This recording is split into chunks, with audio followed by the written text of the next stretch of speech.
This is the Lone Crater YouTube. We hope this video helps. Hello everyone. In this video, I will explain how to make delicious, soft fudge using a super easy method.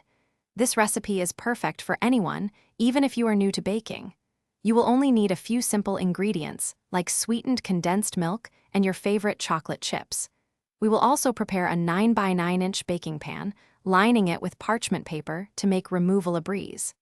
Let's get started on this delightful treat. Now, let's move on to melting and combining our ingredients. In a medium saucepan, gently melt your chocolate chips and 1 14-ounce can of sweetened condensed milk over very low heat. It is crucial to stir continuously to prevent the mixture from scorching and to ensure it becomes wonderfully smooth.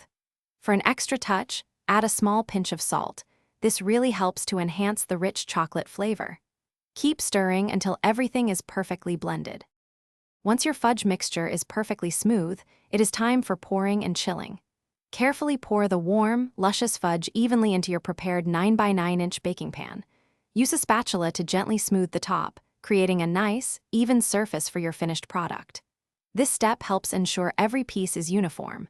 Now, place the pan in the refrigerator for at least 2 hours, or until the fudge is completely firm and set.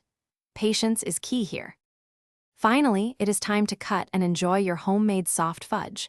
Once the fudge is completely firm, carefully lift it out of the pan using the parchment paper.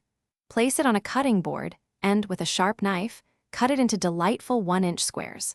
This recipe yields about 64 pieces of delicious fudge. You can store your wonderful creation in an airtight container at room temperature for up to 1 week. Enjoy every single bite. Thanks for watching. Consider subscribing if we helped you.